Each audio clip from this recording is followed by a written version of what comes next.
La parole est à Maya Akari. Monsieur le maire, mes chers collègues, dans le cadre du déclenchement du plan grand froid pendant les hivers 2004-2005 et 2005-2006, le site de la boulangerie, situé sur le site désaffecté de la caserne Glé, a été retenu comme centre d'hébergement d'urgence.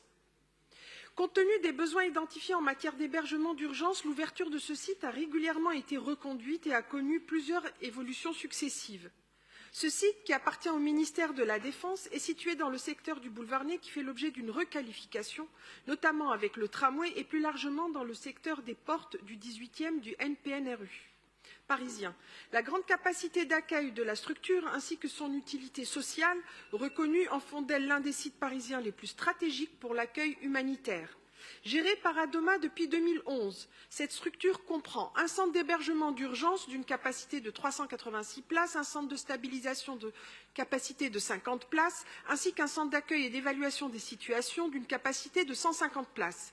Le centre de stabilisation et le CHU ont régulièrement fait l'objet de travaux d'amélioration. Pour autant, les conditions d'hébergement demeurent précaires, loin des standards d'hygiène et de confort pour une structure de cette envergure. L'occupation dense des dortoirs et le déficit de locaux collectifs notamment contribuent à dégrader le site plus rapidement.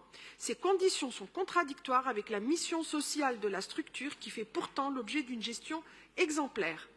Eu égard aux importants besoins de mise à l'abri, l'État a heureusement décidé de pérenniser cette activité d'hébergement sur le site de la boulangerie. Toutefois, les conditions d'hébergement doivent impérativement être améliorées.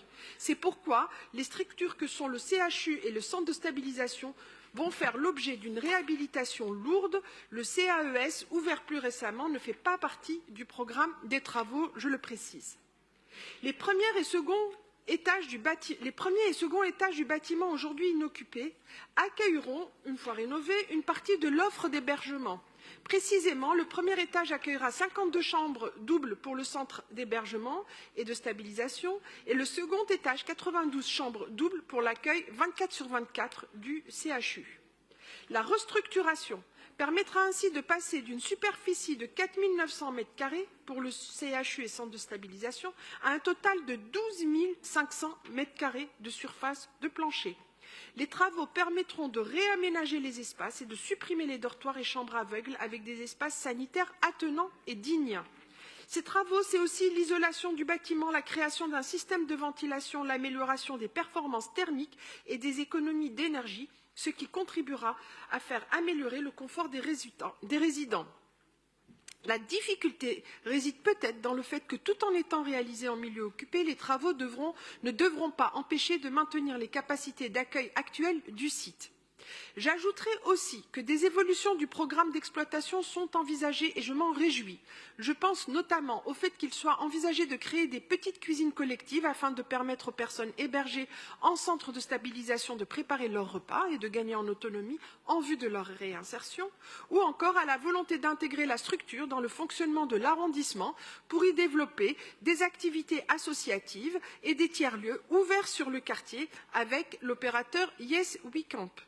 Mes chers collègues, à la lumière de ces éléments, je vous invite à voter favorablement pour octroyer une subvention de 1,5 million d'euros pour ce beau projet qui aura un coût global de 17 millions d'euros et également d'accorder la garantie de la Ville de Paris au prêt logement d'urgence souscrit auprès d'Adoma pour le financement de ce programme. Je vous remercie. Merci beaucoup, Maya Akari.